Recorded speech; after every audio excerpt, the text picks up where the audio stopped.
Welcome back to the Crown Cup. My name is Smix and I'm joined today by Ember.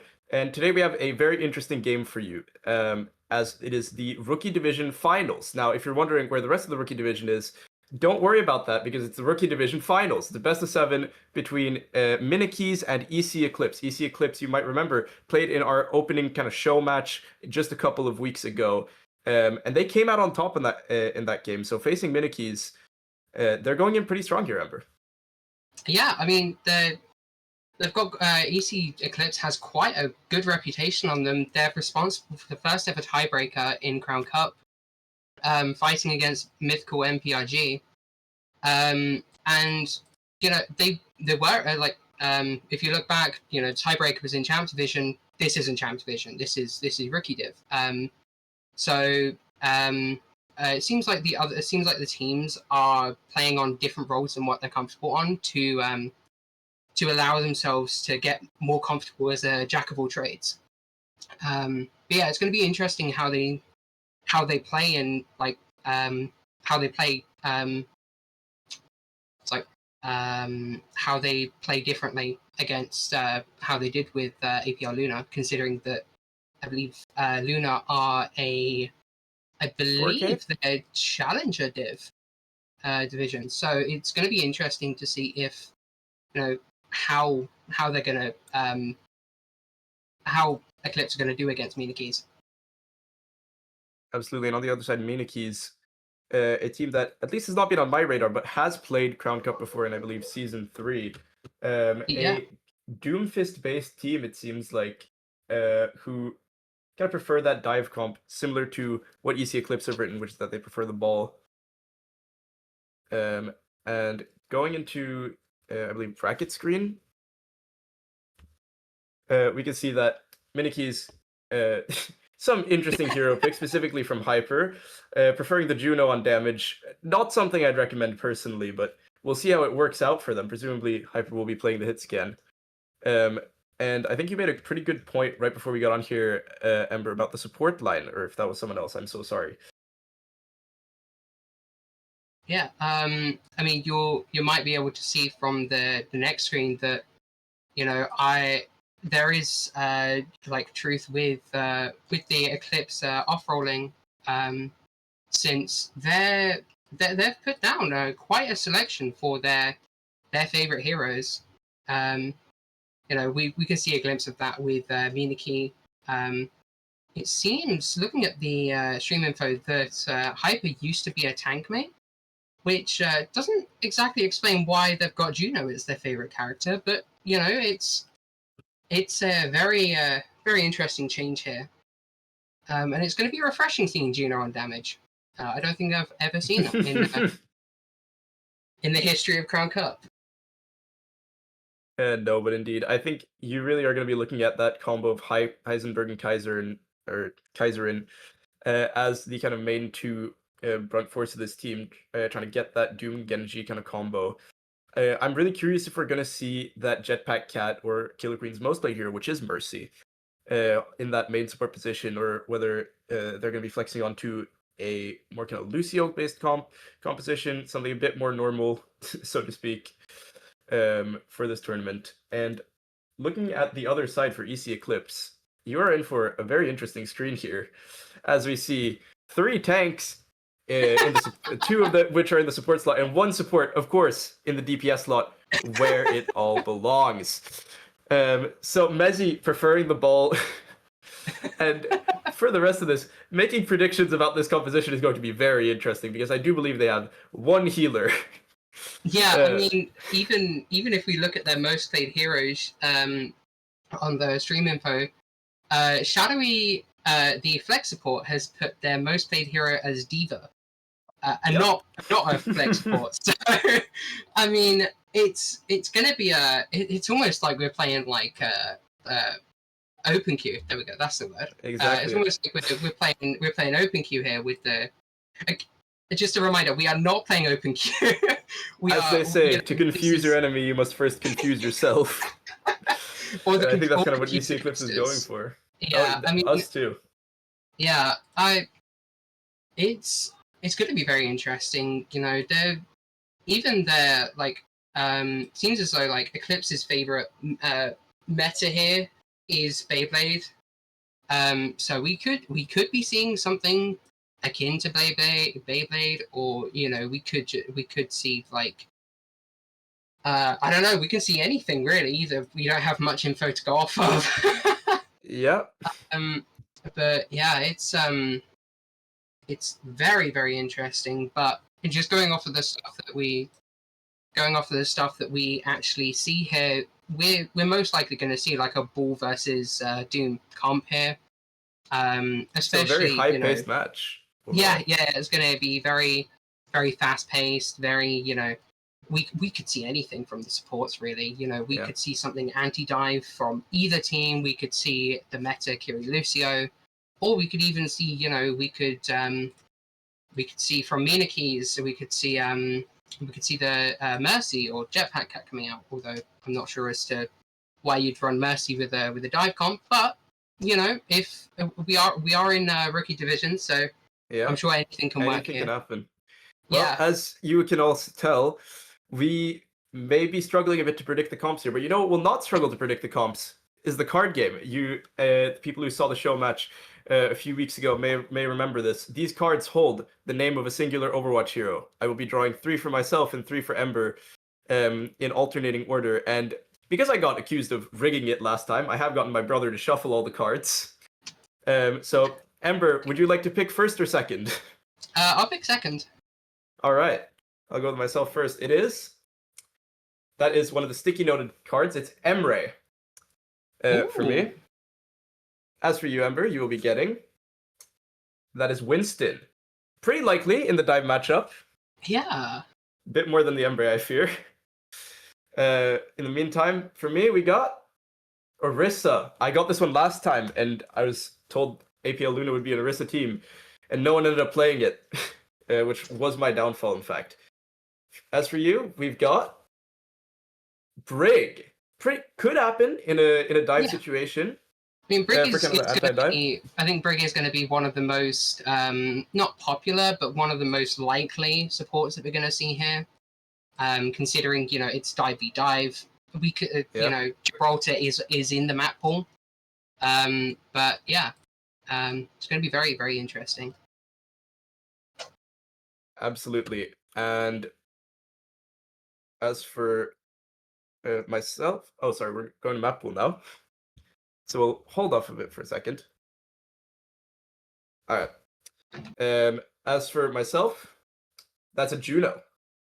So another support pick. If we get a Juno Brig backline, that would be what we hope for. And last but not least, it's going to be a Tracer. And I'm getting a ping asking for 3 cards from the production chat. So knowing that we want to go to map pool, I'll speed through this. It's going to be a Sierra. I'd be very surprised of that. A Genji could happen. MNKES do have a Genji, I believe, 1 trick. And last but not least, yeah, they do. A Kiriko. Now that is very likely a strong start for the production squad. I fear, Ember, we might be cooked here. yeah. I mean, I got one strong one, which is Tracer. I forgot. Yeah, Tracer. Thank you. You got 3 dive heroes. Yeah, I think mine's going to be a stronger pick, but I think production does have it in them if they can make it manifest the Sierra pick. Yeah, manifest it. We're going over now to the map pool. Oh, sorry. Or do you want to? Yeah, we can go to map pool. All right. Going over to the map pool, control first off, and just for the information of the viewers, this is going to be the order that the final will be running in, and I believe the final 2 will be Flashpoint and Control once again. So kind of capping it off with all the game modes that are even. Still waiting on a first map pick. What are we thinking here, Ember? Excuse me. All right. As for me, I'm thinking of maybe something more towards the Oasis side, trying to focus a bit more on that high ground since we're both kind of playing those dive-oriented compositions. I mean, obviously the kind of traditional pick is Lijiang Tower. I've just come off a tournament where Lijiang Tower was played 3 times in a row during the championship run. But Antarctic Peninsula, the new and reworked map, keep in mind that one of these will also be our map 7. So very likely that we'll be seeing multiple of these played, depending on how close these teams are able to play it. And I do believe because they are higher seed, it will be EC Eclipse picking first, and they have the advantage of kind of having that flexibility of 3 people who can potentially play tank. So they have a lot of different things they can show, whether they want to do that ball style with Mezzi in, or they want to do something else, maybe with that Domina that was being kind of teased in the Sorry about stream that. earlier. No problem. My neighbor decided now was a perfect time to mow the lawn. But I'm hoping to see Antarctic Peninsula, especially since I don't believe we've seen the reworked version in Crown Cup just yet. I'd love to see Surabasa because it's my favorite Flashpoint map. Yeah. I'm hoping to see Neon Junction, but I'm not sure if the players will steer more so into Scrims Row, as iconic as it is. Yeah, I mean, I'd be very surprised if we don't see a Gibraltar, just based off of the forms that these teams have come in, based on their favorite comps and such. Yeah, I mean, it's very, very likely, since, they're both running dive. We're most likely going to see Kiri and or Brig. So I think Gibraltar is almost 100% here. And I think Push. What do you think? Push, I'd be thinking something along the lines of Esperanza, but I can see if maybe one of the teams, if it's not going too well, maybe they want to pivot, try something on Runa or Coliseo. I think Runa's the more likely pick, but that might also be my personal bias, of course. But yeah, that's something I'd consider, and then at the end of the day, Atlas and New Junk would be available if that Surabasa pick does come through, and a second control map, of course, at the end. Yeah, I mean, push maps are very difficult to predict, especially when we're looking at primarily dive comps. Since for push, you want to look at sustainability and being able to stay in the fight as much as you can, being able to not only engage when you want to, but still having that power, should I say, still having that ability to push the bot and not have to fall back. But I think looking at all of them, I'd probably say Coliseo is the strongest, but I'm thinking we're most likely going to see Esperanza, purely because Esperanza is a fan favorite here. I think Esperanza is I think it's the map with the most I think it's the push map with the most amount of votes out of the 3 here. It's absolutely. But in the meantime, while we wait to get into the game, let's talk about the rest of this tournament, because Crown Cup is in fact more than just one grand final of a single week. There are tons of teams playing this tournament. Going into the matches for this week, you'll see the 2 other divisions. In Challenger Division, we've got Eurostack versus GG Laref, Berlin Bonobos versus APL Luna, and Jitty Party versus SY and Event Shrine. I can tell you, as a member of one of said teams, specifically Jitty Party, that match is going to be an absolute banger. While in the Champion Division, we've got Pixies versus EC Monogarmer. I believe that is the same EC as EC Eclipse. Glorp Dust Crusaders versus Connecton Circus. Novak Celestia versus a Void List, and HDI Amber versus the Unluckiest Omens. So a big slate of matches. Looking at the teams here, I mean, it's very, very surprising the amount of returning teams. You've got every team from Challenger except for Jitty Party from the previous season. Pixies haven't played in Crown Cup since all the way back in season 1. I think that was 3 years ago, maybe all the way in 2023. And of course, I'd be remiss not to mention a personal favorite team of mine, a fellow Swedish brethren, Connecten Circus, who came in second in Crown Cup the previous season, back for revenge after playing in Swedish tournaments, Dunderligan and Esparven, and having quite good runs there. Yeah, The I other mean, match, in fact, going on today, I'm being told, is Connective Secrets versus a Void List. So this is yeah, not being very, very interesting. Like you just said, it's we're focusing on the grand finals here. We're not, the grand finals absolutely. of two teams of the first week of the rookie division. But I'm sure I'm sure you can see the other teams if you tune in for next week, maybe, or we're not quite sure who we're going to focus on next week, but they'll get their limelight eventually. That sounds Absolutely. backhanded. I didn't mean to say it like that. and I might add, as you're mentioning, since there are so many return teams, these two squads likely some that we'll be seeing in different divisions or in other matches in the future. Yeah, I mean we've got quite a few weeks of well, not for this division, but for the other divisions, we've got quite a few weeks for uh round robin, I believe. Yeah. For group stages, we got quite a few quite a few weeks for that. So it's going And to looking be at very the bracket here, each team can get their own opportunity in the limelight and on stream, getting their own focus. But yeah, and I think we should also mention the EC Shinjoku team getting a bye round this week.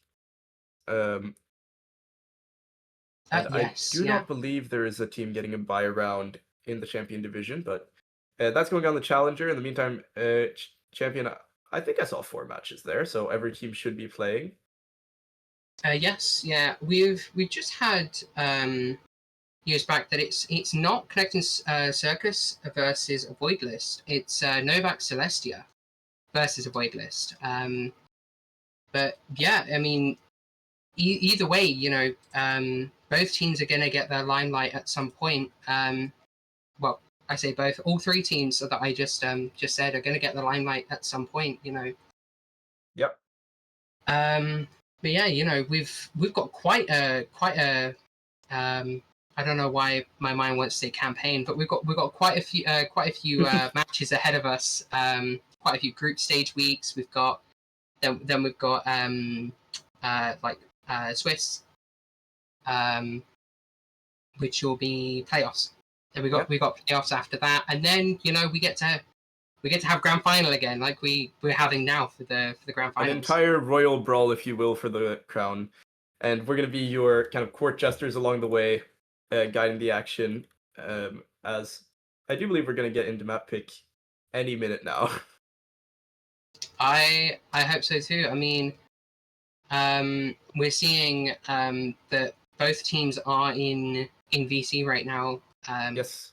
So it seems like they're being invited to the lobby. But yeah, so it's gonna be quite a good game. So but it's going to be interesting how the patch notes from 2 weeks ago now truly affect this game. We had quite a big nerf for Doomfist. We had Empower Punch range and radius reduced. We've had Morgars buffed. The max spread while firing each chain gun increased from 1 to 1.5. We've got the max shots, number of shots until max spread increased from 0 to 30. Yeah.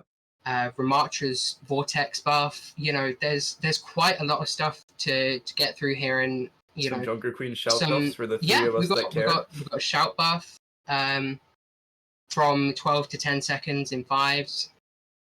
I can tell you from playing ranked, you can feel that buff, absolutely.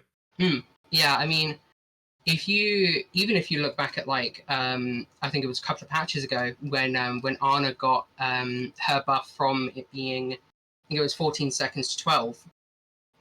That's completely disrupted the denial that Kiriko had with her Suzu.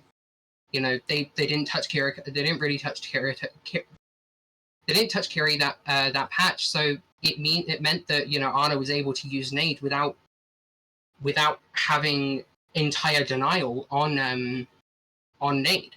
You know, it meant that that Uno reverse wasn't there for every game, and it meant that, you know, even if it was very few scenarios that it happened, it still existed. You know, Kiri didn't wasn't trained to keep Suzu directly after Nade for that complete denial. You know, these 1 or 2 second changes completely disrupt the meta, and it's very, very refreshing to see. You know, especially after we've been through this drought of like purely Zarya Vendetta. Yeah. It's very refreshing to see that teams have a choice of what they want to play. Like, you know, like Freya having a buff this patch as well. You know, there's a lot of stuff to go through. And we haven't even seen Xion yet. We haven't seen Xion on in Crown Cup, so it's going to be very interesting to see it. If we see them in this division, and B, how she's played. Because Absolutely. I've seen cases where, you know, she's used as a flex DPS, or she's run as a hit scan. You know, I was watching OWCS earlier, and they were running Xion Reaper Morga. Just as an example, you know, you have a lot of freedom with what you want to run, except for the sports. Yeah. Yeah, I mean, Smash cut to 7 maps of just Sigma Mizuki mirrors, but we do actually have a first map pick here, so if we could cut to that, please. Thank you very much. It is going to be Lijiang Tower from EC Eclipse, so perhaps playing into a look that we might not entirely have been expecting from them. This is what happens when you put 3 players on tank for their preferred heroes. So really, the world is their oyster in terms of what they're going to run here. We could be seeing anything from an Orisa, please, for my cards, to maybe even some of that Mauga Xion stuff that you were just mentioning, Ember. I mean, especially in Control Center, you tend to see a lot of like Junkrat. Well, not a lot, but you do see some Junkrat. A lot more Junkrat than you do normally. So it's gonna be interesting to see if we can see Rat here, or we see something slightly on meta like a Sim Brawl, or even like a like Sim Ryan's pretty good. It'd be nice to see like a Tracer, because Tracer or Genji, you know, those are like their go-to flex DPS. But it'd even be nice to see a Xion here, you know. But who knows? We'll find out. We'll find out in just a second. In a couple of minutes. Yeah. As I drop my pen on my desk, but that's fine. Well, I mean, we're just kind of waiting for everyone to get in now.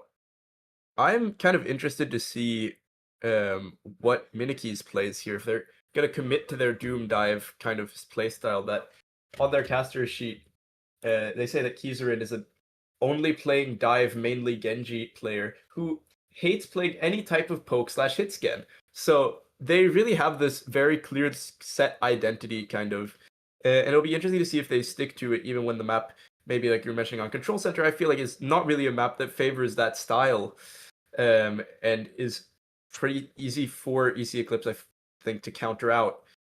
Because you really do not want to be playing behind, even in this kind of marathon type series of the best of 7 that we're looking at. I don't know.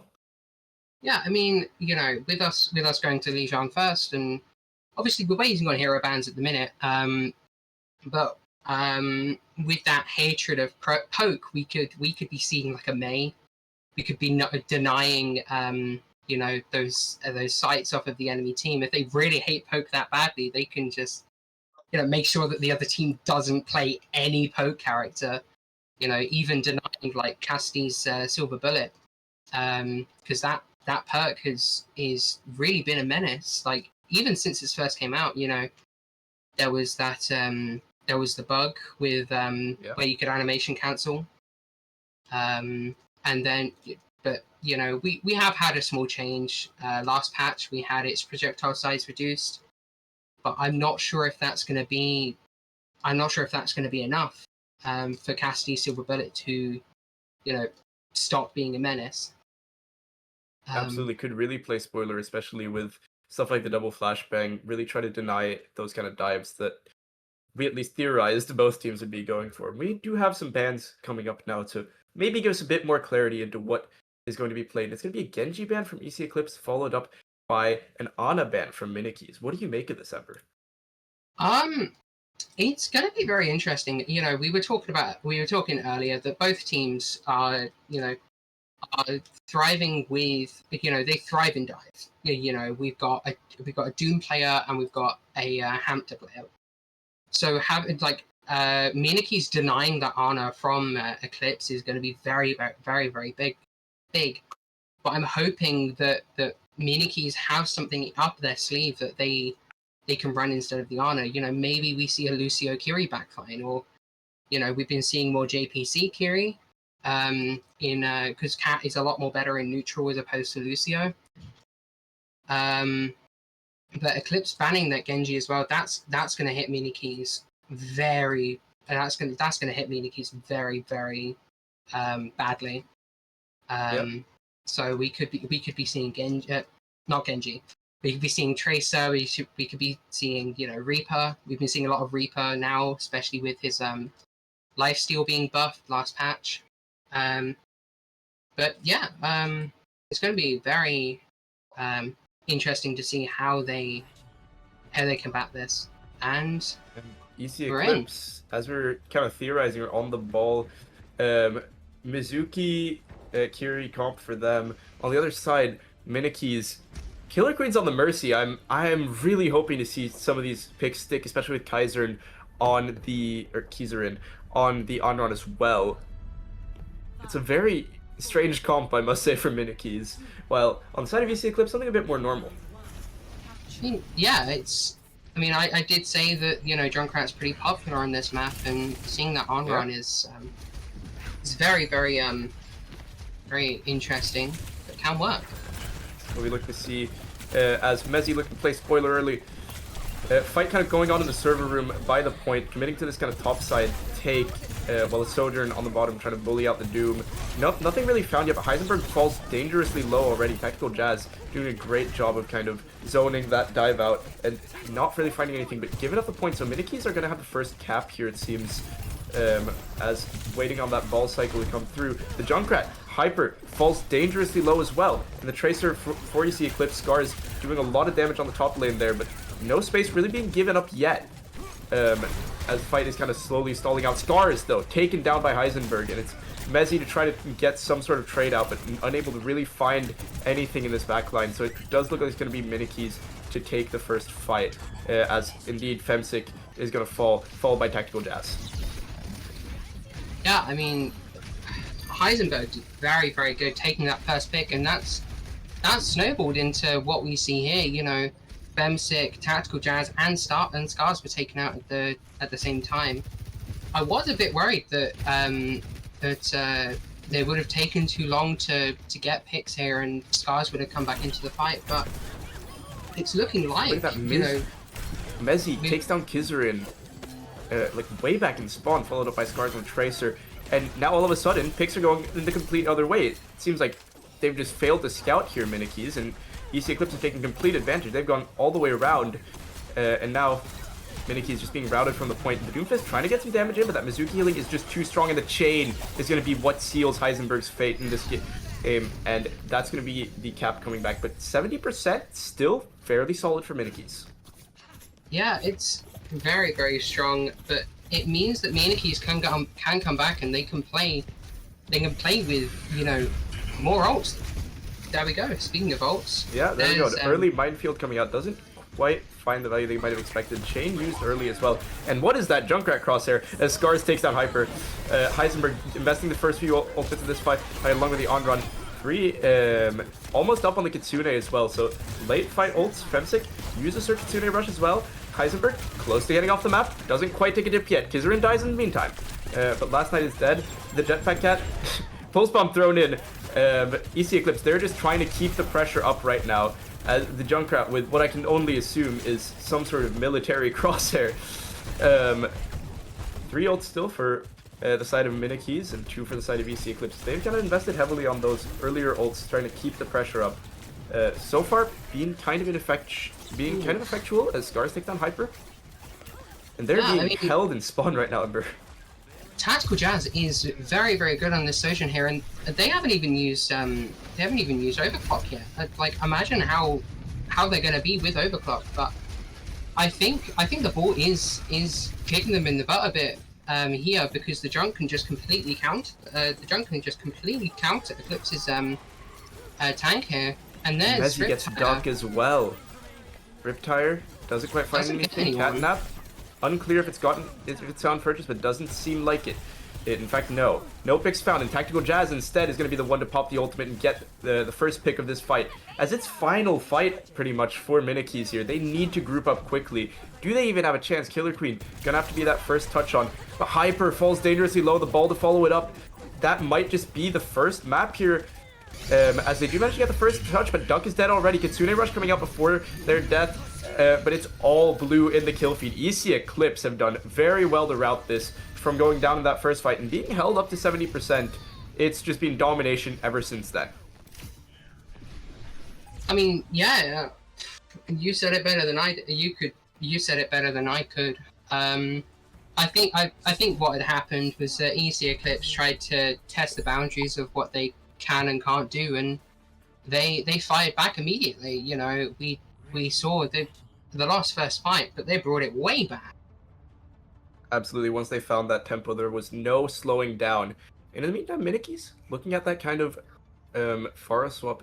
Heisenberg on the Road Dog, maybe less of a serious pick. I'd be very surprised. Seems like we're going into a poke comp here with MNKES. Yeah. And EC Eclipse also looking at that far as... Yeah, there is a more open map here. The Road Dog would be very interesting to see. And the double main support with the Mizuki Mercy. We were sort of discussing this earlier, whether it would be enough healing output with a Lucio. How about this? I mean, yeah, I think Mizuki's going to be a lot better than Lucio here, considering that MNKES here doesn't need the speed. Shane as well. Hyper falls dangerously low already. But Bezzy's in the back lines, just trying to play a bit of spoiler. Nothing really going on just yet, but point control seems to be in the hands of EC Eclipse. But Femsick, she gets taken down by Heisenberg early. The Road Dog does in fact find value. I'm gonna eat my words here as the ball rolls out. Nope, you're not going anywhere, buddy. Mezzy taken down in the ensuing fight. But EC Eclipse have managed to get the point flip, so they're at least gonna get some progress here through the work of Scars. But immediately, MNKES, they've won this fight and they want to make sure that the Eclipse know it. They're gonna be taking that point at 5%. I mean, I think Eclipse knows here that they can't take a 1v1 against the Pharmacy, so they're trying to pick off like the Shion and the Mizuki here just to try and get something. And 2 picks there. The Pharah falls as well. Mezzy has done very well once again to try to isolate those angles. And it's a similar situation to the last map where the first fight does go the way of MNKES, but immediately fired back by EC Eclipse. The question is if they can hold on now. Yeah, I mean, we're seeing a reflection of what happened first round. Wow, okay, that's very, very surprising. We've got Kizarin on Onrun, and we've got Onrun and Ash, wow. Kiriko, an entire comp change out of MNKES from just one lost fight. And Scars with the Barrage makes me question if this decision from MNKES is kind of worth it. Kaiser taken out immediately. That's probably just the nail in the coffin before it's even begun. And the Barrage, yeah that's just going to seal it. Yeah, I think, especially with Kizarin like detesting poke, it's not good. I don't think it's going to go too well for MNKES. Because Kizarin can't, like, you know, Onron isn't exactly going to work too well here, and they're not. I mean, unless Kizarin's got a really tracer up their sleeve.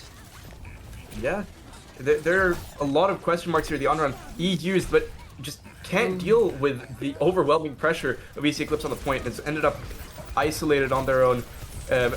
Hog ultimate never mind, not used. In fact, it's going to be Tactical Jazz with the overclock, finds one. Scars falls off the map in the meantime as Keyzrin gets rezzed. But Tactical Jazz, there is no stopping him. He is plowing right through the MNKES line, and Keyzrin might be about to die again, but not before Killer Queen falls as well. It's a very solid point hold, and MNKES once again being sent back to the drawing board with only one fight remaining, an early minefield as well. This is just bullying at this point already from EC Eclipse. This is bullying. I think last night was trying to save. Oh, whoa, okay, we're seeing Heisenberg swap to Doom as a panic swap here. Finally, that Doom that Heisenberg prefers, but 2 picks already means it might be a little too little, a little too late. Hyper is off the map, Killer Queen is dead, Duck is dead, Hyper's Bob is dead, Heisenberg is dead, and it's just nothing they can do. MNKES, right off the bat, sent back to the drawing board. Yeah. I think MNKES really has to think about what they want to... I think MNKES really has to think about what they want to do with this situation here, because if this is going to be what it's like for the rest of the finals, then I think we've got a pretty short finals ahead of us. But then again, we do have a lot more of a not brawly, but we've got more of a variation comp map game mode. Next, we've got Flashpoint, which we don't have the map pick just yet, but I'm just gonna talk about it anyway. Because each map has we got Suravasa, New Junk, and Atlas. Each of their I'm gonna call them mini maps. Each of the points they thrive with different comps. Because you've got Atlas, which obviously Station, which is point A. You've got Brawl thrives there. You've got more of a divey point on Gardens, which is the one with the massive pole in the middle with the grass surrounding it, with the stairs going down. You've got such variation on the maps, within each map, that I think MNKES might have a chance here, especially since Genji's now back on the block. We can now have we can now have Keyzrin on a character they're most comfortable with, and I think Keyzrin specifically really struggled in that last game. Between the on-run and just everything. I mean, I think the rest of the team wanted to play something more pokey to try and pick off one character at a time. But it really shot them in the back that that you had one character one player that was just on run, which on run's not a bad character, but when you're playing with Hog, Ashe, Mercy, you don't really want to be playing on run there. You want to be playing something else, which maybe they already know. And speaking of the hero picks, looking at our little game, we've got obviously the Kiriko is going to be an immediate point, as well as the Tracer. So a point to the production, a point to Ember, and no points for me, which, again, we got to step it up here. I'm hoping to see some Orisa Juno Brig action with an Ember next map. I think Orisa isn't too bad of a pick here, but if we are going New Junk City, then we can maybe see a Ramatra going in, or we could see an Orisa, but Orisa meta is kind of a past now. It's found in the ditch. We have a map pick, and I mean, for my final prediction, I'm going to say it's Suravasa for the sake of the Doom composition, but let's go ahead and check it out now. It is in fact Suravasa, as I believe we were both alluding to at different points in this cast. I mean, it seems like that's going to be the way to enable that kind of Doom Genji that they want to play for MNKES the most. The question is what band they choose to try to enable this, now that they've gotten a sense of what EC like to play. Yeah, I mean, I think MNKES is going to ban the ball here. just to get that out of the out now. Obviously they could ban it going on to map 3, but I don't think hybrid's the strongest, and we could see something else. We have absolutely, and we do in fact have bans immediately, as speeding through this process now. It's a Doomfist ban from EC Eclipse and a Tracer ban from MNKES. As I do believe it seems like MNKES is banning second here. Russian can correct me on that if they wish. And I mean, it makes sense why we're not seeing the ball then. If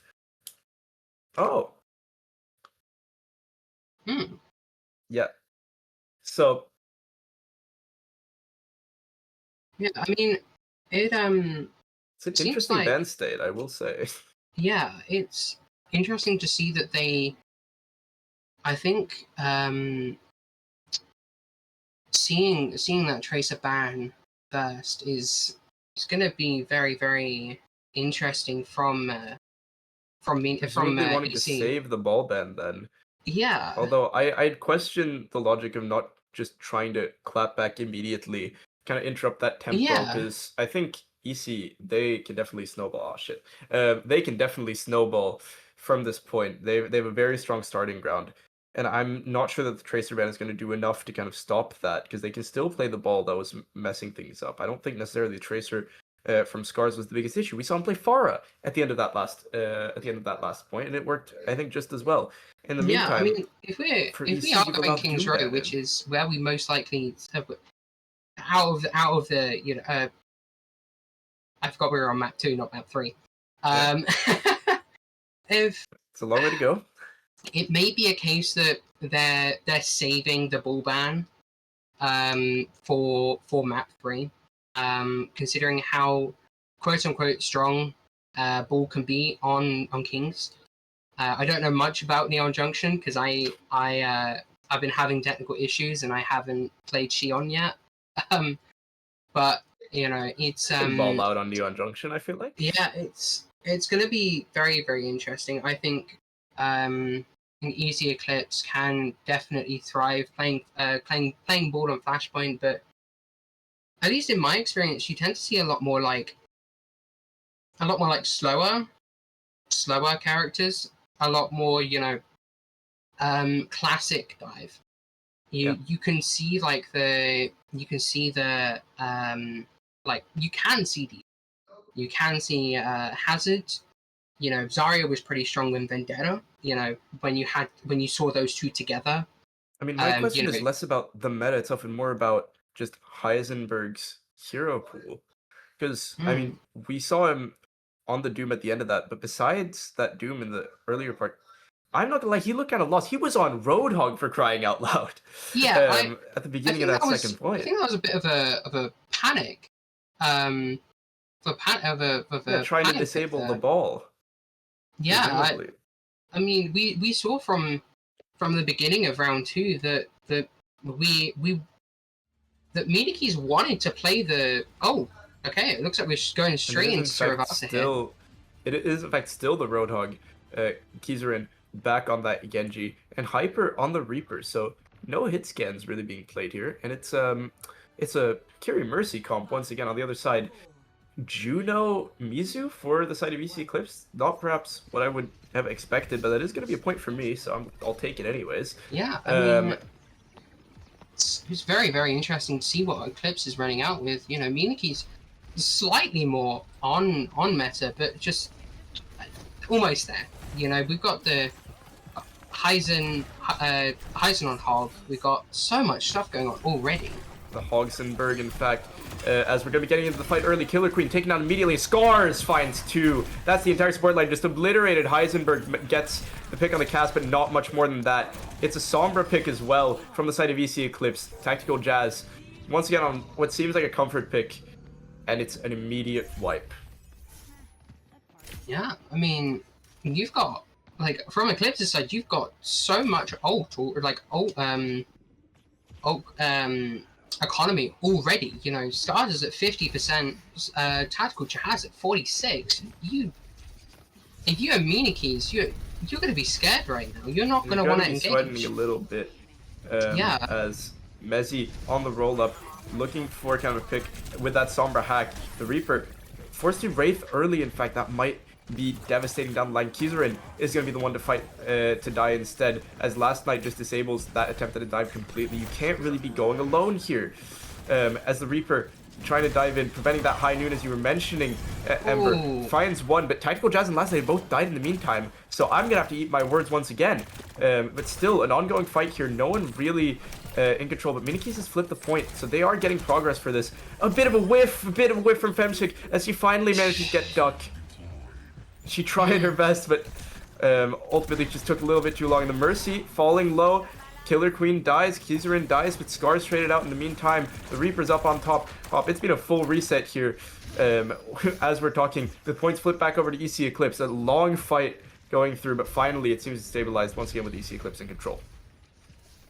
I mean, yeah, you said it for me. You know, upcoming we got you know EMP, we got Blossom. You know, we can that can just be completely denied, especially with Valkyrie on here as well. You know, we got Rush on MNKES side. And it's a big EMP early on for an immediately Hyper falls. Kizarin falls. Heisenberg, he's got to try to get the kill, and indeed he does. Scars goes down. A late Roadhog ult could be game changing here. Kitsune also used it. The question is, how much will MNKES have to invest if they want to try to win this fight? Will they even win this fight? Yes, they will. But it's going to take all 5 ults, it seems, except for the on-run. And Killer Queen forced to jump back, trying to get that last-minute contest. Taken out by Tactical Jazz, so not exactly over, even though MNKES has fallen into control, but things seem to be stabilizing. As I say that, nope, Hyper dies. Kizarin trades out Tactical Jazz. There's a bit of a panic mode here. Mezzi gets the kill on Kizarin. Sprinting back from spawn is MNKES. Bastion swap from Hyper. But it's all EC Eclipse, and with 99%, there is not much that MNKES can do. I think that ult dump on the first point just kind of snowballed into them, you know, not being able to do anything against EMP here. And we're seeing spots on MNKES, we're seeing Hyper on Bastion, and we're seeing Heisenberg on Morga. So it's going to be... As a pause requested from EC Eclipse. Oh. Some tech issues, but look at just the ult economy on EC Eclipse, right, as we go back to our screens here.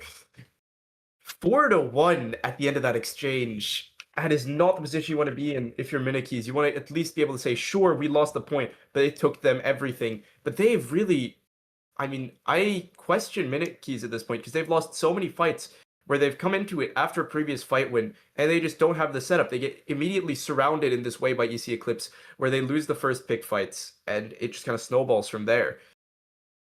Yeah, I mean, it's...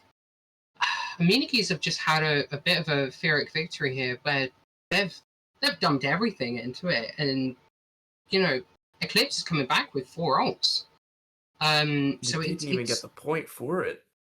No, you know, I think they kind of not celebrated early, but like, you know, they were like, "Is this the last fight? Yeah, this is the last fight. Let's dump." And it shot them in the back. You know, they didn't realize that Ball could just come back pretty much immediately and just hit their backs. So it's absolutely. I mean, you kind of have to wait until you go the whole 9 yards here, and that's just, well, I mean, especially if you're against a Ball. I'm really worried about their holds. Is the thing. Yeah, because if you look at Lijiang Tower as well, they won the first fight on both maps, but immediately it's kind of tragic, almost early picks for the side of EC Eclipse. Which, if you're MNKES, you really have to be thinking of how do we make sure we maintain our advantage and put ourselves in a position to win not just this fight but the next one. It looks like we're going straight back into the going back into the game now, from the pause. Yeah, MNKES are really going to struggle because, you know, MNKES are on Mauga. Hyper is low. Hyper is dead even before their composition can even engage. Minefield used as well. The Mauga forced to use Cardiac, but manages to live on quite good HP. Killer Queen's Pocket still quite effective, but Kizarin dies in the meantime, and Hyper's on Sierra. It's mystery heroes for the side of MNKES at this point, as they're just trying to bully that ball off, but Killer Queen dies. Mezzi is completely ignoring the double machine guns in his face as MNKES forced to reset. I think that... Oh, Killer Queen swapped to Ana here. I mean, that's that's more expected from a dive/brawly comp that we're seeing here on MNKES' side. Good slam in from But Heisenberg, but can he get out? Because the team not quite with him there. Falls quite low, but ultimately there is enough space for the reset. The on-run ultimate coming in, trying to get that engage focus, but the high noon in the back, they're going to have to try to weather the storm. Mizuki ult used, Scar is the first one to fall. So finally, it's something to hold on to if you're MNKES, and as I say that, both supports, or sorry, no, support and DPS rather, are just deleted from the face of the earth, and Tactical Jazz finds another Hyper, goes down, so no more DPS present. Kaiserin is on the vendetta. It is a slow Mystery Heroes roulette into the Geek comp almost at this point. Yeah. All you're missing is a Lucio from Killer Queen, which does not seem to be his preferred pick. I mean, I think MNKES here, they're swapping out of desperation. They're trying to find something that works against Eclipse here, because we're going into third point. This is nearly second match done. I think MNKES are trying to scroll through everything that they have, just figuring out if something can work. But there's no organization in these picks. Like, finally, MNKES, the Mauga and the Vendetta, something that can work together, but they really have to kind of know how to play this to go in at the same time and try to get those combos off. And Heisenberg in this position, I'm not sure if he's ready for this, and the early minefield is going to be splitting him off. He's just dead off the bat. Killer Queen to follow with the minefield as well. The Sombra's gone in. They might even use the EMP here if they're feeling bold, but they decide to go for the restraint. They're still trying to play to win here, and the rest of the team just dies. Stagger onto Kaiserin. Yeah, I think with them swapping so much, it's massacring that ult eco, and then they're not able to keep onto a ult percentage for too long here. You know, sure you can do like, you know, Kitsune or Cage, but we're looking into we're looking into like last fight territory here. EMP used, finds 4. Can they weather the storm? Not quite. Heisenberg is low. Can he live? That's going to be the key question. He cannot. It's a team wipe in the blink of an eye for AC Eclipse. 2 ultimates to their name, almost a third for MNKES, but I mean, it still looks bleak, and I hate to be this negative, but they have to figure out something now. Yeah, it's. I think I know what's happening here, but I'll save it for after this game. But you may not have to wait long. Yeah, I mean, it's the Eclipse has Vendetta finally going in with the Mauga stomp. Mauga give Nano Boost given to the Vendetta. I'm not sure it's better to give that than the Mauga. The Orbital Ray comes out in response. Kitsune rush out from both sides. Hyper has Deadeye as well. The cage finally used, but Heisenberg dies in his own cage, and Hyper does as well. There is just no sustain. Finally, Scars and Femchick falls, but they have to get rid of this ball if they want to have any chances of staying on the point. Overtime's fizzling out. It's gonna have to be Killer Queen on the Ana. The Genji swap from Hyper, but it's way too little, way too late. And that's 100-0. 200-0 with barely 1 going to overtime for EC Eclipse. Just a dominant showing at 2-0 in the grand finals. Yeah, I mean, it's really. I don't think we've had had games like this in quite a while in Crown Cup's history, and I mean, you can see that MNKES are trying to put up a fight here, but it seems that, you know, my so-called theory, I'll call it, Right, is that I think MNKES are just pushing with everything they've got going into first fight, and they don't particularly know how to sustain it. And Eclipse are the ones taking advantage of it, and they're able to just snowball. I think that's what's in my opinion, here. it's more about the setup. You know, I think MNKES, once they're in that winning position, they're like, okay, cool. Now we wait, and they're not really being that kind of proactive team and setting themselves up to win in the next fight. Well, EC, I mean, you see Mezzi. Whenever the fight is won, he's going all the way around the back, setting up for the next, setting up for the next slam, setting up for the next thing to kind of interrupt. And you've also seen him use the minefields really early, just being that kind of more proactive force. Yeah, you know? I mean, it may also be a case that, you know, Eclipse know how to recover from a fight. That, you know, especially with the mobility that the comps that they've been playing has. And I think MNKES might not have that ability to, okay, we want to fight, what do we do now? So it might be a case that they're not sure how to reposition after they've won a fight or after they've lost a fight, and that snowballs into it because they might have the plan for the first fight, but then going into the next, it's so that is probably what's leading to those alt dumps at the end of points, and just the snowballs that are happening from there. Yeah, you've hit the nail on the head. And the question now going into hybrid is, now you've used the Doom ban, the Genji ban is gone as well.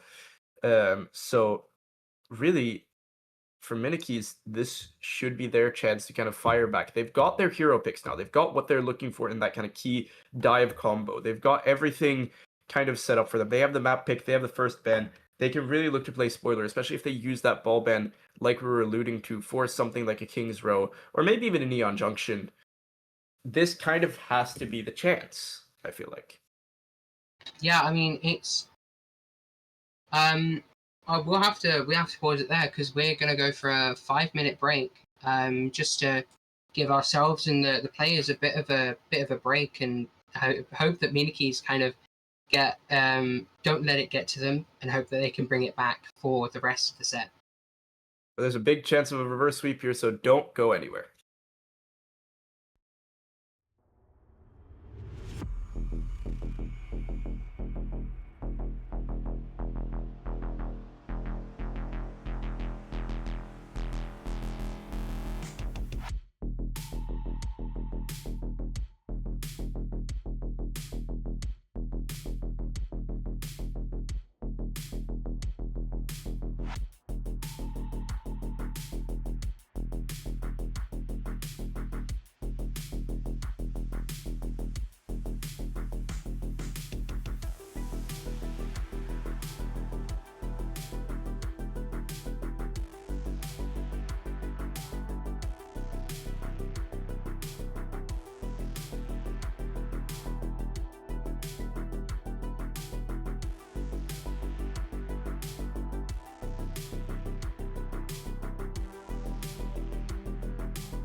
the first two maps have been scary for the side of MNKES, but now that they have their heroes finally available, it is their time to kind of try to fire back, as EC Eclipse have maintained the entire kind of momentum of the game so far at 2-0 up in this best of 7. Welcome back to the Crown Cup. Spix and Ember kind of on the scene here, as we're going to be looking at some stats, first of all, from the previous map. So, as we're going into that, you can kind of see a story of almost mystery heroes here from MNKES. Hyper on 5 separate heroes, Kaiserin on 4. And in the meantime, no switches for the side of EC Eclipse. They were confident in what they had going in. And let's just also mention Mezzi on 4 ultimates used on that Wrecking Ball. And 1 emote. It's I mean, I was talking to you about this on the break. It's like night and day. I mean, Yeah. We're seeing a team that, you know, that is able to reposition between fights, and like kind of knows what they want to do after a fight, versus you know, a team that was playing mystery heroes. You know, not to discourage MNKES, but it, you know, it is night and day. And then of course we can't forget the, you know, the one singular emote that Mezzi performed that game. I don't know where it was, to be honest. I'm feeling like it might be towards the end. I but don't think they deserve his course, you never know. I mean, no, I don't think so. But yeah, it is very, very like one-sided here. Look at the difference in healing received. For the two tanks of Mezzi, I mean, got 4,000. Well, Heisenberg with 10,000. Keep in mind as well, this includes self-healing. Oh so yeah, on the Malga and the Road Dog. So yeah, so that makes sense. This would include this would include Malga's lifesteal on his E ability, and as well Roadhog's E as well. So they very well could be the same, but because of the way that we're tracking it, we're not quite sure. But you know, we see that, you know, Roadhog, Morga, Heisenberg, Mr. White over here is trying his best to you know, sustain himself, sustain the team, keep him alive, keep himself alive, especially with Killer Queen playing that Mercy. But it just seems that they just bite the dust. I mean, yeah, you're calling him Mr. White over here, but MNKES, if they want to win this, they need to cook, and they need to cook something very pure for this next map coming up. I mean, yeah, they've got to be very careful not to, you know, because they've got to be quick about it as well. You know, they've had, you know, this just this break to think about what they want to do and how they want to do this. You know, they have next map pick, which, you know, is going to be very, very important to them. And keep in mind also that Kaiserin is their coach and their player at the same time. Yeah, I mean, it might be a case that Kaiserin is giving info, you know, between the games, or even picking the bands and maps for them. But you know, the danger with that is cook quickly. Like, yeah, I mean, the danger with having a player as a coach is you don't get that outside perspective of stuff that might seem at an outside glance obvious, just isn't in the same way. And I mean, that can really come to bite them in the behind here. Yeah. But we do, I believe, have a map pick just about in a couple seconds here. And it is going to be Scrim's Row, as we were alluding to. No Neon Junction today. No Hollywood either, but I mean, personally pretty happy about that one. Yeah, like we were talking about earlier, I think that we need to. Okay, we've had fans as well. So this is very, very interesting. Fast on the draw, but they have had a 5-minute break. EC Eclipse and Arnron from Eclipse here, and I think I was right with them saving the ball ban for Scrim's Row. Purely because, you know, Scrim's Row is, it's not a, you know, it's not the most popular ball map, but out of the 3 maps, you know, I can't see too much on Neon Junction. I don't know its layout, but you know, out of the 2 maps I know, I think ball is most, at least if you're gonna play ball on either Hollywood and scrims, you're gonna play it on scrims, aren't you? Because you have that statue on first point. You can just roll around, almost like a payload. But you can't really do that much on Hollywood, and if they're going to continue playing, well, they can't play the ball. But if you do want to play ball, then it's going to be difficult. And on the side of EC, I mean, the on-run ban, on-run really has not been that effectual. I'm starting to question at what point this becomes kind of a, we know we can play whatever we want, so we can kind of, they can definitely save their bans for if things get dicey here. And I mean, we're going in a sec, but and MNKES now, because they've saved that ball ban. Yeah, right? I think Eclipse is just playing with their food here, but whoa, okay, we see Eclipse on a almost Spitfire, a London Spitfire brawl here. Is that a Life Weaver? Lucio. Yeah, we got the Weaver. Weaver can be strong on this map. Do not underestimate the Weaver. What is about to happen here? This is about to be a very interesting game. It's very, very. I don't want to say it's strange. I've coached a Weaver player on Kings. I'm not. I don't talk about it that much, but I do coach. I did used to coach a plat team, but it's going to be interesting to see how if Eclipse can take this map again. But there. Wow. Okay, so they hid behind the wall. They waited for my apologies, some internet issues coming through for me, but that's fine. I mean, you've got Genji on the back. You've got Mei trying to push in, trying to catch Kizarin off. We've got a tank 1v1 here, and it seems like Heisenberg's dangerously low. As Tactical Jazz takes down Kizarin in the meantime, Maywell comes through, the Ryan charge comes through, and Heisenberg is dangerous position. He almost tries to slam back in there, but Scars is going to make sure that is done and dusted already. And MNKES sent right back to spawn, where they've been for at least Lijiang Tower, not quite as much for Suravasa because of the longer sightlines. Killer Queen now on the jetpack at instead of a Mercy. I mean, once again, the swaps still coming through for MNKES. I mean, yeah. Still seeming unsure what to play, even in favor. Heisenberg dead. Bastion, okay. I haven't seen this in a long while. I think this is what they need. Eclipse thrives in close range, but I think having that Cat Bastion there is going to allow MNKES to at least get to first point here. I hope so, anyway. I mean, there's not. I don't even know how to start explaining this. I mean, you got Hyperol, not really getting any picks. You've got Last Night popping window here. The Eclipse has everything, and they're not. They can use it when they want because they know that only Heisenberg and Duck have this. Eclipse is just out pressuring them to the point where they can't enter. Scars using Blossom, taking 3 out here. Jazz using the wall there, denying Heisenberg. And that is a team kill.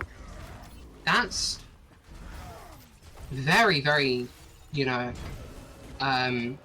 surprising. I mean, I'm going in and out of seeing the feed, but it doesn't look like I'm missing much, to be honest. There's a very solid Shatter and Blizzard combo coming through. Hyper dies immediately. I mean, yeah, it's just doubling down on that CC. You've got Meteor Strike probably doing it on point. No, not doing it on point. There's Blade. EC have doubled down on the aggression. It has worked out for them completely. The Blade doesn't find much. Kizarin taken down. The Doomfist does find a pick, but it is ultimately kind of ineffectual as he gets charged. I mean, the Jetpack Cat doesn't get much either. The Sombra's dead. Lifer coming back from spawn. Heisenberg now on Ram, forced off of the signature pick.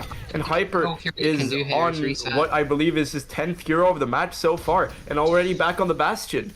Both support ults in the bag for MNKES, but still seems like it's going to take a miracle, especially with that defensive tree. Yeah, I mean, Tree has so much denial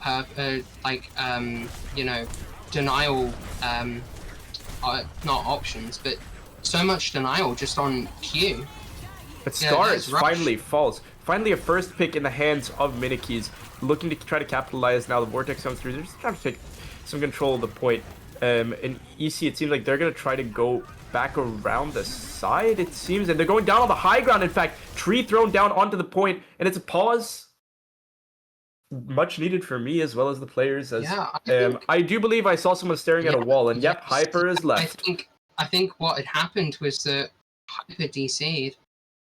Right as the match started getting into kind of that position where MNKES looked to be pulling things back. It's an unfortunate we saw the standard symptoms of disconnection. We saw the walking into a wall and shooting.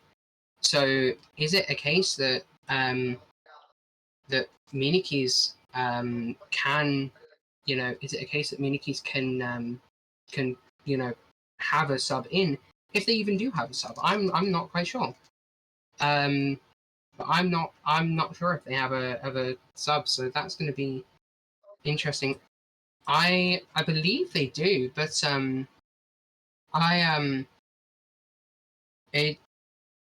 to be interesting to see how what's going to happen, because if Hyper has to be subbed out, then they're going to be losing a lot of ult eco.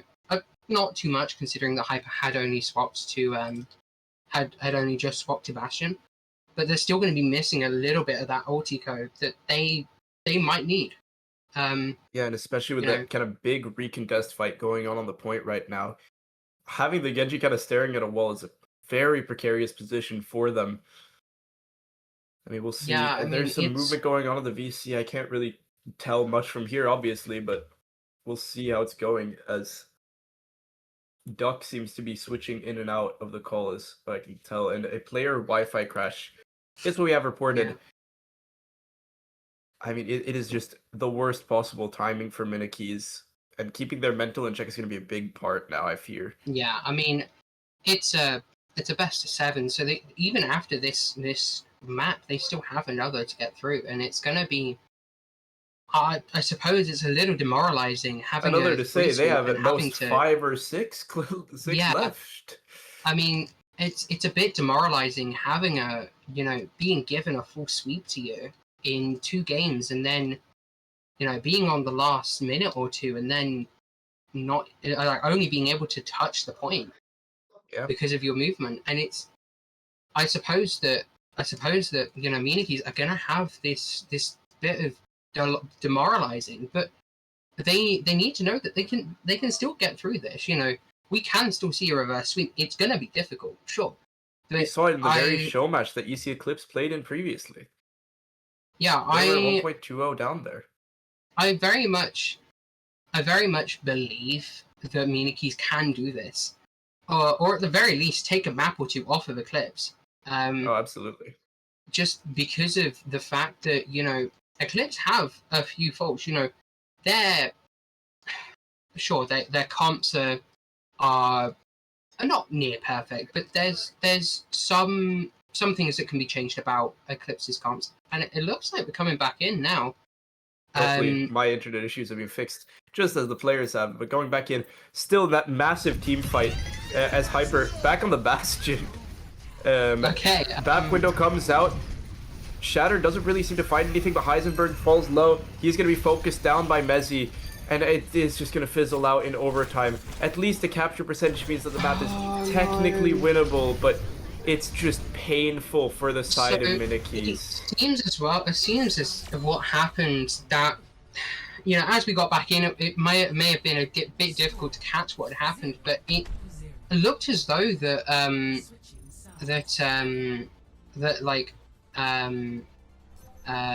Akizaran had gotten into their backlines, but no one was there to back them up, and it led to I don't want to say a C9, but it definitely led to them ultimately losing, because no one was there to enable Kizaran getting getting into the back line. They were getting bullied by at the front. But I do think Heisenberg's pick for Ramatra pick was the strongest they've had in quite a bit. And indeed, that is what he's staying on. And we're seeing EC Eclipse playing more of a... I'm not sure they're in a position to do a greedier backline here, just with how aggressive Eclipse have gotten. I think it may be a case that they're wanting to play this to maybe... Obviously, they're gonna fall on the healing department, but I think what could help them, is the aggressiveness that Brig and Wuyong can give, whilst also doing that little bit of healing. Especially since they don't need to push, they just need to defend. And especially with Ramatra's recent buff, I think MNKES can hold this. Oh, but in the blink of an eye, Hyper just gets deleted off the face of the earth. The teleporter comes in straight to point. They've sent the Reinhardt all the way through. Wuyang is low. Wuyang is dead. And nothing to be found except the immortality field on the other side. Tactical Jazz burning down the Ramatra. And the map is over just like that. Yeah, that is it's a blink and you miss it, King's Row. As match point now for EC Eclipse. It is looking rough. Yeah, it's looking very, very rough here. I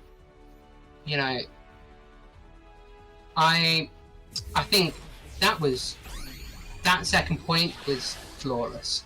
Deny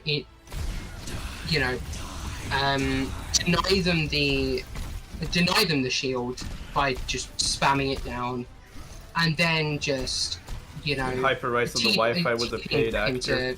TPing back into point. And like you said, it's a blink and you miss it. But I think they were on the right lines for, at the very least, the Brigitte. But I think picking something that would have more sustainable healing, or more, not sustainable, but more healing as a whole.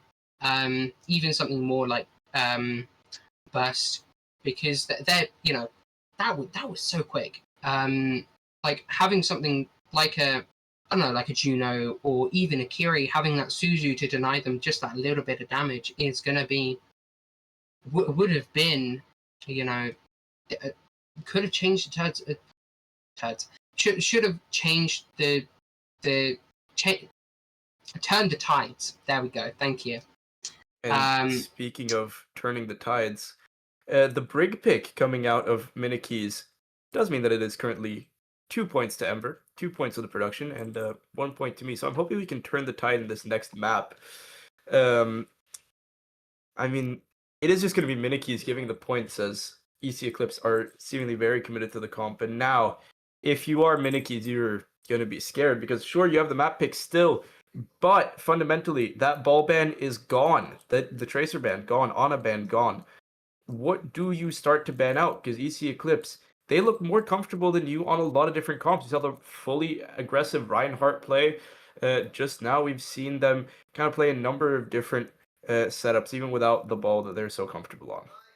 I mean, it heavily depends on what they want to go through next game, because this circuit, you have to, you don't have to, but it's a lot more beneficial if you play poke.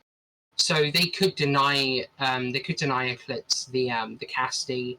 They could deny the Hanzo, because even though Hanzo had one hit there last round, it was that led Hyper to not be in the fight and allowed them to sweep. So they could ban the Hanzo here. If we're looking at Rialto, a Hanzo ban could also be good. We could see a Pharah ban even. Or if we go into Watchpoint, banning the Winton. Or will banning make a difference versus the ball team is the question. Yeah, I mean, Eclipse could be nasty here and ban the MNKES King. Just to get rid of that hyper defensiveness that Bull really struggles in. I wonder, I will say, Ember, because you seem a lot more well versed in the comps than I do, to be honest. Yeah. Do you think that Killer Queen's kind of aversion to Lucio is kind of hurting MNKES here? Because I feel like Yeah. very much that's been kind It of one of is, the yeah. big issues of switching those kind of heroes around, and the DPS is trying to compensate by playing essentially roulette.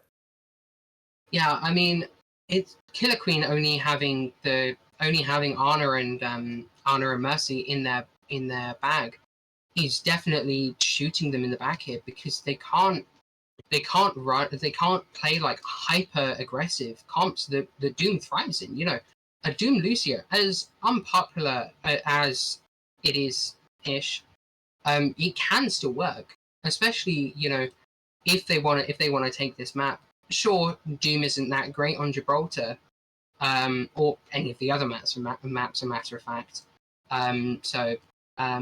But you having Killer Queen not having that Lucio has definitely shot them in the back and not allowed them to play into standardized comps that are taught, not taught, but like that coaches teach. Or it's been there since like goats. Lucio's a bit hit or miss now, especially with his beat nerf a couple of hatches ago. But he's been prevalent since Still since more goats. effectual than the So other things that you can pull out, and that Mercy and yeah, Cat just has me working. But going into the map pick, we're going to be seeing what escort map MNKES is going to do to try to dig themselves out of this hole that they've now found themselves in. There is a lot of digging to do. I mean, they've been trying to basically climb Mount Everest for the past 3 maps and have only now realized that they haven't even gotten past base camp yet. So really, it is going to come down to what adjustments they make here, because it is do or die at this point. yeah. But going into map pick any minute now, or at least I thought that's what production said. I'm second guessing myself now. My apologies. Seems as though But yeah, we do have map pick any minute now. Otherwise, do you want to look at some stats? yeah, we can have a look at what could have happened with the numbers. And It once again, seems. it is it's a lot of Oh heroes. wow. Now keep in Yeah, I mind mean, there is a split between the first and second half, yeah, which is why we see we can see Genji switching to Genji here. and we can see the swapping back and forth between the But yeah, Ramatra and the you see Eclipse just completely dominating here. It's even no nuts. ults used for hyper. Oh wait, no, that's because of the disconnect. Mm. I mean, it's still the fact that we have I know we had a ult from Hyper in round 1, but that's 3 less ults than Eclipse managed to do, and I think that's hit them massively in the back here because it's just second round Eclipse could afford to just blitz, and if that didn't work, they die and then blitz again. And speaking But of Eclipse, they're getting confident from 1 emote in the second map to 3 on Scars and 4 on Mezzi. yeah, They they are getting fired up, and they are beginning to talk a bit of smack, perhaps. In the meantime, we do yeah, have map picks, so once again, EC. yeah. We're going to Rialto. Rialto. Is Okay. gonna Rialto. This is gonna be MNKES' final stand, or at least the beginning of what we hope to be a kind of reverse sweep here. Mm. We have bans already as well, so the follow up for this Rialto, a Mizuki ban from MNKES, which is something you were saying that Eclipse should almost go for. Meanwhile, the Junkrat ban from EC Eclipse showing that they probably don't really care about bans at this point. Yeah, I mean, I feel like that they're just playing with their food at this point. They're getting confident. We saw from the stats they emoted like what was it 7 times. So they're definitely Jesus. getting cocky and they're playing with their food here. They're picking bands that aren't as prevalent as they should be for MNKES, but it's I do think that MNKES banning Mizuki has shot them in the back. Yeah. If you're playing against ball, you do not want to ban a ball counter. Sure, it's gonna be okay-ish, especially since your team yourself is playing Doom. Yeah. But And that's what it comes down to. It's the valuations. It's still the fact that it shot you in the back. I think the toughest things about these comp mirrors is that what you ban is what they want to ban, and I think I think that's one of the biggest issues with these comp mirrors, where you wanna like, you've got the same win condition that they have. You have the same, you want to do the same thing that they want to do, just on different characters. So having the same counters has shot you in the back, because if you want to ban the same characters, then yeah, you're banning people that are gonna hurt you, or that kind of thing. And it looks like we're going into the game now. Going into the final map, the beginning of the stand for the side of MNKES. I mean, concern should be noted, and I mean, what can really be done here? Heisenberg is on that Doom. Penku, which is we've got Penku that is not a video. name I've seen before. In fact, not even in the caster sheet. Never mind. I do believe that is a sub for the side of MNKES. That is. As we both go over to our documents, a flex on a Junkrat player, and we do in fact see Shion, as you were alluding to. Yes. Yes. Yes. And oh no, we see Winston. Yes, and we've got Hyper on support now, subbing out for Killer Queen. Yep. So we'll swap for them. This is what turned the tide of EC Eclipse in the show match. In the meantime, a Winston from EC Eclipse means that Ember, congratulations, you have won our game, as all 3 of your heroes have been picked.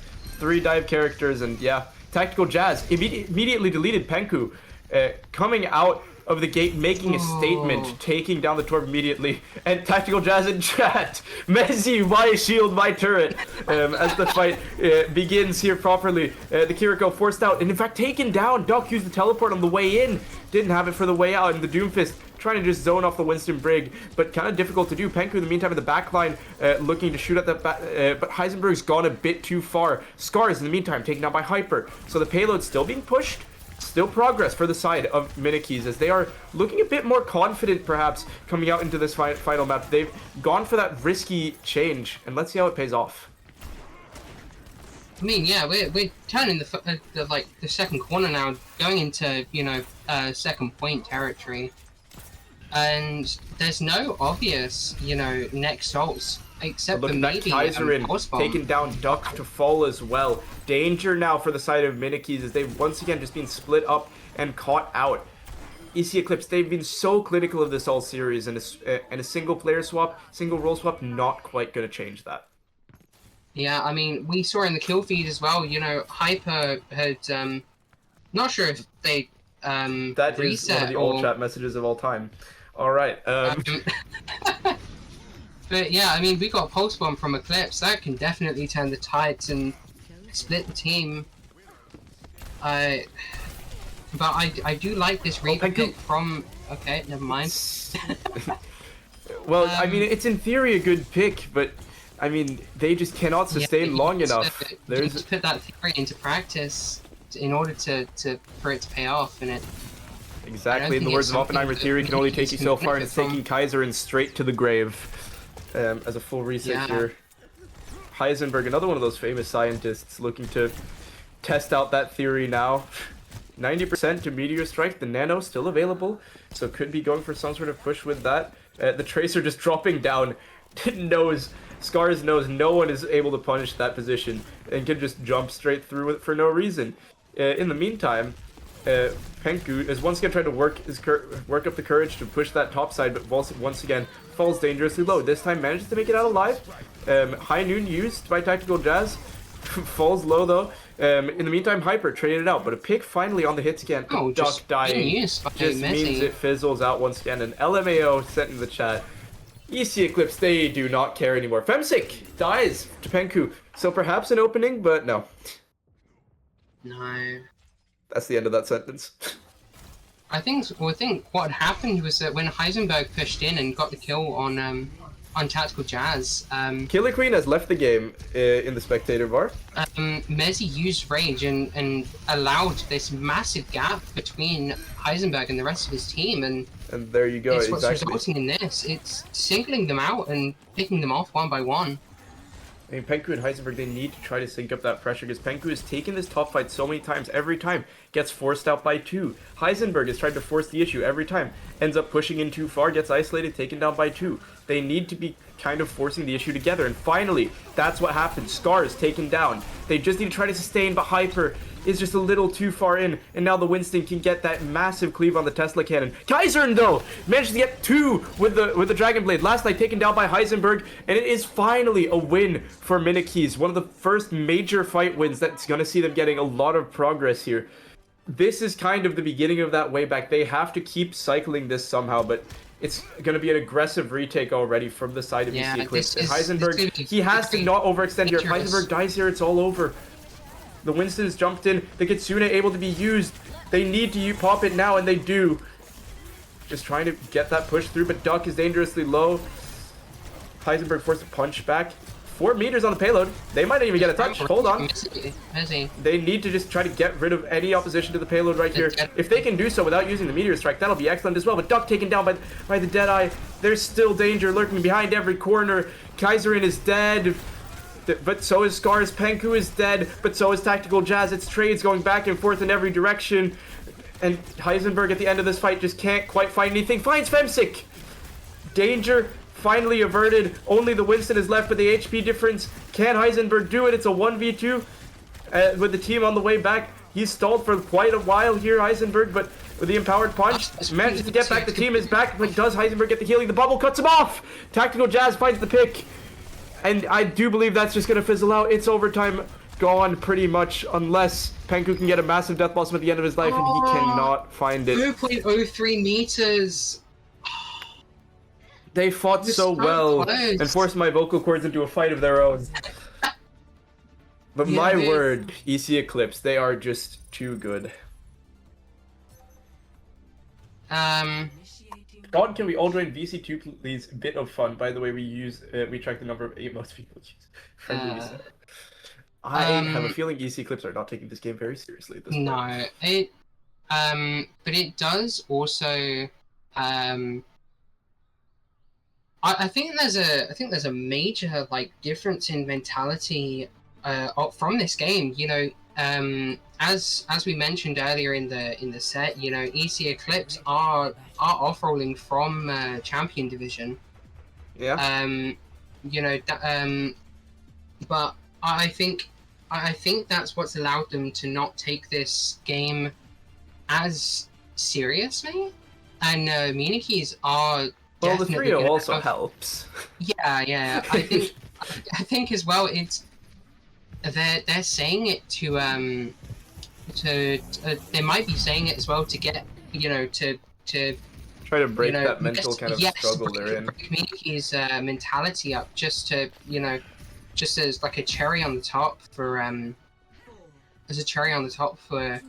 you know, the grand finals win, because we're on last fight territory. We're on like last match territory here. And Mezzi, he's on Doom now. It's a Brig Jetpack Cat composition, an immediate attempt at a boop from Hyper, as this is kind of that Lucio swap you were alluding to earlier that we've seen. We haven't really mentioned it so far, but this is kind of their chance. They're going for the Jetpack at Doom, Jetpack at Cass rather. Sorry, over the top, and Kaiser on the Shion deleted.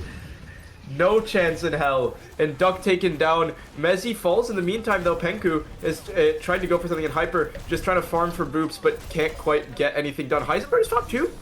Hold on now, it's not quite over yet. But I mean, it does kind of just fizzle out. Yeah, you know, we saw in that fight there that Femsic was carrying Tactical Jazz onto the point where Mezzi wanted to, you know, dive down and managed to get that kill. I think that's a massive difference between the teams here. Oh wow. That's just what happens when you use Shion's ability here. Oh great.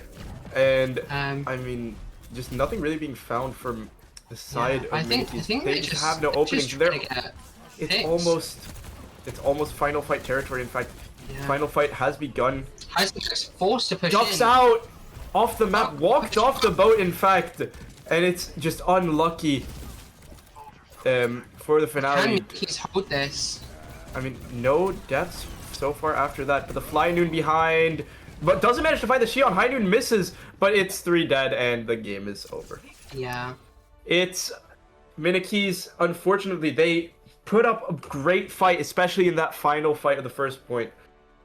But it is a whimper and not a roar, unfortunately, in the end. Yeah. I mean, if you had to pick an MVP for the entire set, who would it be?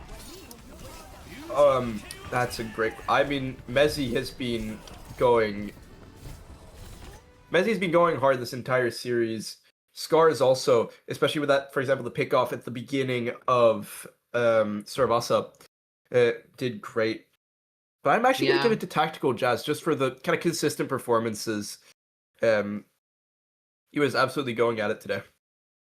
Yeah, I mean, I did enjoy Scars' casting on Sarabasa, but I think I'll give it to Tactical Jazz as well, just because of the pressure that they've been able to perform, and the amount of things that, I mean, both Scars and Tactical Jazz were able to perform, especially with that backup of Mezzy's ball.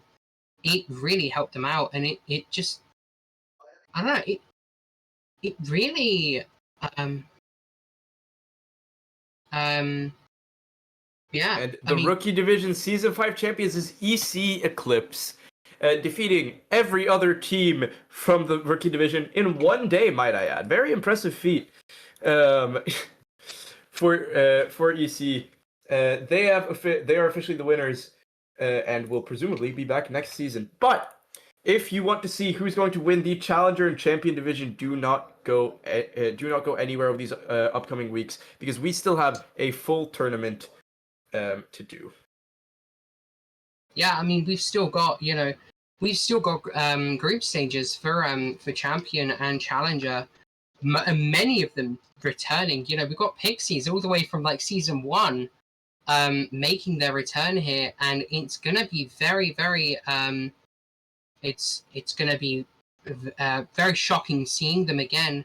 And it's just seeing how Pixies have evolved. And well, not only Pixies, but the rest of the teams. We saw most of them last season, so it's going to be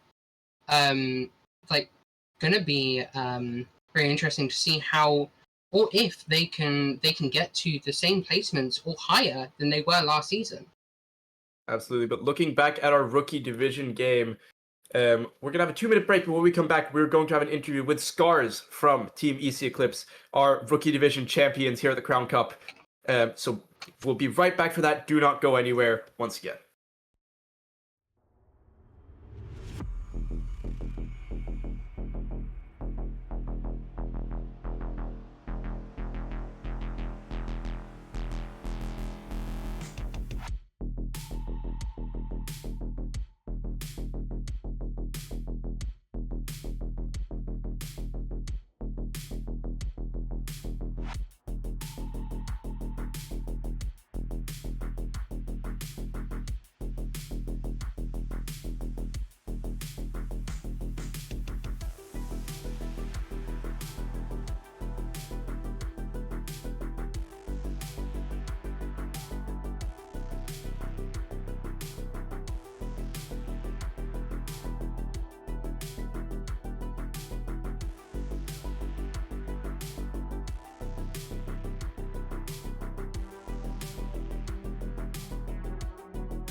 We are just waiting for Scars from EC Eclipse coming off of a 4-0 victory over MNKES to become the Rookie Division champions. Welcome back to the Crown Cup. My name is Mix, and I'm joined for the final time tonight by Ember. What a game. It was one of the games of all time. Yeah, I mean, we had a full sweep from EC Eclipse. It's very, very interesting to see that not only the first game but grand finals of Rookie Division, just a complete sweep. And welcome Scars to the voice channel. How do you feel after this victory? You know what? I feel very good. Honestly, when we entered the tournament, it's kind of unfortunate there wasn't very many signups. We wanted to get through the whole group stage, the whole tourney. So that was kind of unfortunate. All right, Ember, would you like to begin with your question? Yeah. I mean, what was your favorite point in the set? My favorite point in the set. I'd actually say probably Lijiang first. We challenged ourselves as a team because we were all off rolling, or we got like 3 players who are new to PC completely. They came from console, so it was we were unsure how we were going to do. We were very, very unsure how we were going to do. And then Lijiang, there was a lot of like different. I mean, I'm not a DPS player. I played Tracer and Pharah in that map, and it went pretty well. In my opinion, it felt pretty good to play. I mean, yeah, we did see you on Casti at some points, and we saw you have those. You got like 2 or 3 picks on like first fight Siravasa. Like even without like Silver Bullet, which is like Casti's bread and butter nowadays. But yeah, I mean, speaking of like Casti and stuff, what kind of led you to run the like slightly off meta or like slightly skewed comps? Because we look at Scrim's row first, you were running Lifeweaver instead of the Lucio. And Scrim second, we were seeing the the Symmetra, Brine, and yeah, what led to you making that choice of swapping to using those comps against the Doomfist? Yeah, there's a lot of expectation of what people run out on in scrims and games and whatever you're watching. There's always some sort of variation of the same sort of thing. We like to be really weird. We like to be horrible to play into. Whether that works or whether it doesn't, it's we always try it out. We had an idea with TPing forward. We wanted to draw attention and then leave one behind, which was the Hanzo on King's Attack. More to just open angles for the Hanzo. We got the opening pick as well, which really led to that opening up very quickly. We TP'd forward. Yeah, I mean, your Hanzo took the first pick off of Hyper, and Hyper wasn't able to get into the fight when you took first point and TP'd in. Yep. Yeah, that's pretty much it. With the Weaver, because we're running double flex with May Reaper, it just means we can kind of all in, and then it means if I'm on Reaper, I can burn my Wraith. If my Weaver communicates that they've still got grip, it means I can use Wraith aggressively every single cycle if my Weaver has grip. I mean, yeah, we saw that even when you mirrored the comps that they had, you were able to play them the way they wanted to. We look at Rialto second. You were playing Doomfist. What was it? It was Doomfist, Cat, and Casti. And you will Cat carries Casti onto the high ground, and then Doomfist deletes jumps. the Shion in total. Yeah, just completely deletes them. I think that's how that's how MNKES wanted to play, but wasn't able to make it into fruition almost. And then that leads into my last question of what was your team thinking when you were seeing them making so many switches? For example, on Suravasa, you were seeing Anran swapping to Reaper, swapping to Genji, swapping to all these different characters. What were you guys thinking when you were? Was it just like free whatnot? Their eco's really bad, but like what were you guys thinking in that moment? I mean, our economy came into it quite big. At one point, we just lost tracking completely because the amount of swaps. It kind of made it difficult. But we at one point we just stopped. The tracking got bad enough to a point where we just stopped and then just said we're just gonna ult first. We just went first every single time. Yeah. We let them respond how they wanted to respond, but they made so many switches and so many like variations to the comp that it was just better for us to just go first, just play what we were playing. That's actually one of my questions is, if you were looking at it from MNKES' perspective, and you're, say, 2-0 down, so it's still a very winnable position in theory, right? What kind of changes would you make, or what would you call for the team? I think with their comp was very like split a lot of the time. I can't remember specifically like what 5 run at the same time, but they ran like Kiri Mercy quite a lot, which was amazing for me because I was on Tracer for most of those maps. It's like such a stationary like backline. Like Kiri gets exposed so much with running it with the Mercy. I think they just need to play some speed with it. They should have like Alicio in there a lot earlier, Kiri Lu, or even like a Juno Brig, something a bit broad. They just needed to survive a few more hits. We were too. The first pick from us was like just way too accessible into their team most of the time. All right. And that brings me, unless Ember, do you have any other questions remaining? Because that I've. I mean, do you have anything to say to the people watching on the stream, or that was going to be my question? What's next for the team, and do you want to shout anyone out? What's next for the team? I mean, this roster specifically will be going into Face It, but it will be it will definitely not be on the roles that we're playing today. I'll tell you that for a fact. We will be back on our main roles. I'm looking forward to it. I think this roster has a lot of potential.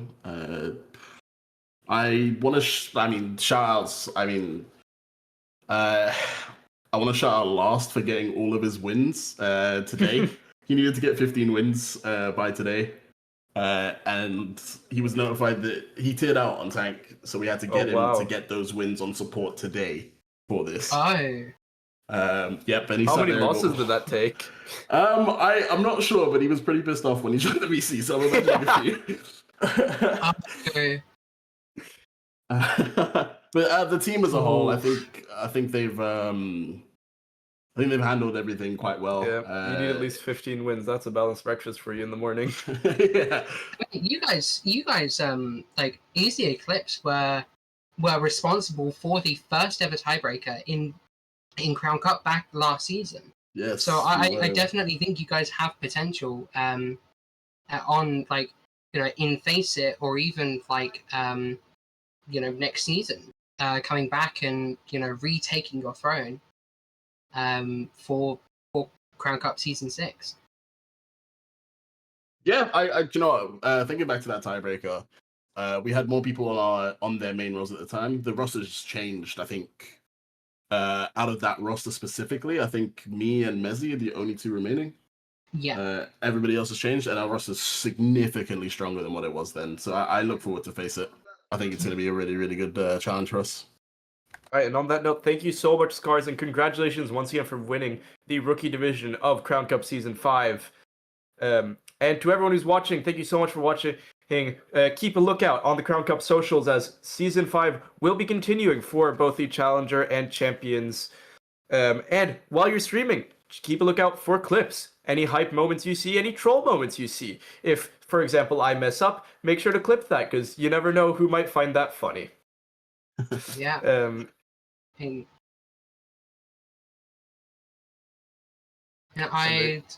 The clips will be shown at later streams. And also, I'd like to thank the rest of the production team. We've got Ebroth behind the scenes making this possible. We've got Yafa and Zeus on observers, and of course we've got the rest of the Crown Cup players in their own VCs right now, except for Scars, who's here. Sorry, buddy. Yeah, I'd like to thank Scars as well for being our interviewee. And yeah, I mean, it's been fun casting for the grand finals, and I hope to do it again. Yeah, and we'll see you next week, presumably.